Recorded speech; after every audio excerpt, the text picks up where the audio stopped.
Dans cette vidéo, on va apprendre à calculer une longueur dans un triangle rectangle connaissant un angle et connaissant une longueur. Donc première chose, on va utiliser la trigonométrie. Donc première chose, on va essayer de voir les mots importants dans cet énoncé. Le triangle est rectangle en E et on vous donne la longueur de FG et l'angle EFG. Donc première chose à faire, c'est faire un schéma pour visualiser un peu les données. Donc on va tracer un triangle rectangle EFG. Donc il est rectangle ici en E, EFG. Que connaissons-nous FG? Ici 7,5 cm et l'angle EFG qui fait 59 degrés. Et maintenant, on demande la longueur de EF. Donc, avant de continuer, on va essayer de se rappeler la leçon. Dans la leçon, nous avons vu un moyen mémotechnique donc, qui dit que le cosinus, on sait que la définition du cosinus d'un angle aigu dans un triangle rectangle, c'est le quotient de la longueur du côté adjacent, donc on écrit A, divisé par la longueur de l'hypoténuse. Hypoténuse, ça commence par H, donc on écrit H. Ensuite, le sinus, c'est la longueur du côté opposé, divisé par la longueur de l'hypoténuse. Donc on écrit les initiales. Et la tangente, c'est la longueur du côté opposé, divisé par la longueur du côté adjacent. Et donc on se rappelle comme ça, en disant casse au toit, on se rappelle un petit peu de toutes ces définitions. Donc ici, que connaissons-nous? Nous connaissons l'angle ici F, on connaît l'hypoténuse, donc je vais souligner hypoténuse, hypoténuse. Donc on va utiliser soit le sinus, soit le cosinus, mais on nous demande le côté adjacent de l'angle F. Le côté adjacent, il se trouve ici. Conclusion, nous allons utiliser le cosinus. Donc première chose, on sait maintenant qu'on utilise le cosinus. Donc pour la rédaction, on dit qu'on se place dans un triangle, dans le triangle rectangle. Donc dans le triangle EFG rectangle en E, donc on a vu qu'on allait utiliser le cosinus de l'angle F.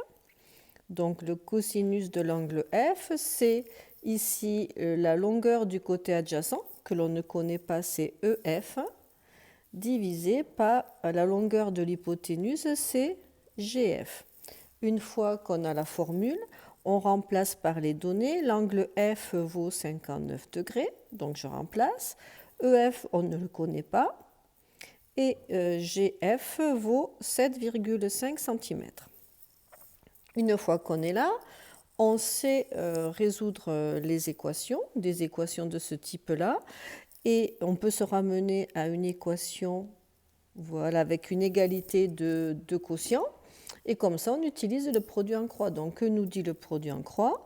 Il nous dit que le premier, c'est EF fois 1, est égal à cosinus 59 degrés fois 7,5. Et pour pas se tromper dans les priorités, je préfère écrire 7,5 devant le cosinus. Ça vous évite de faire des bêtises en utilisant la calculatrice.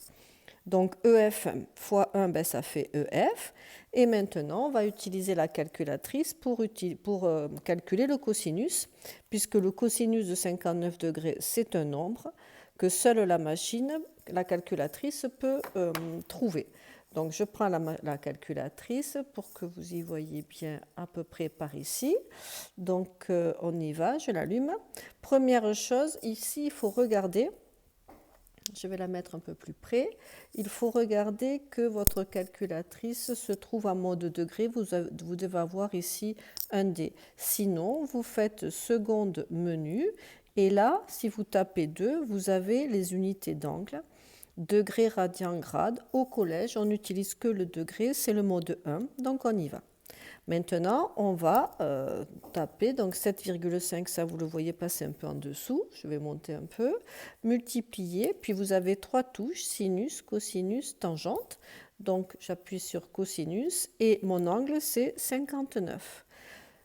Et ainsi, Je ne fais pas l'erreur puisqu'on peut soit fermer la parenthèse. Je ne fais pas l'erreur en écrivant 7,5 en premier par rapport à si vous le mettez après, parfois vous oubliez de fermer la parenthèse et le cosinus étant prioritaire, il va faire le cosinus de 5 à 9 fois 7,5. C'est pour cela que je préfère écrire 7,5 en premier. Donc le résultat, évidemment, c'est un résultat approché. Et on trouve 3, je vais marquer 862. Voilà, on a fini avec la calculatrice. Donc je reviens à l'énoncé et on nous dit qu'on veut l'arrondir au millimètre. Là, on est en centimètres. Donc le millimètre se trouve ici. Donc on peut hésiter entre 3,80 ou 3,90. Si on s'arrête à un chiffre après la virgule pour le millimètre, 86 étant plus proche de 90, ce que l'on va choisir, c'est 3,9, 3,90 et on peut rajouter centimètres. Voilà, donc on a trouvé une valeur approchée et la valeur arrondie au millimètre, EF égale 3,9.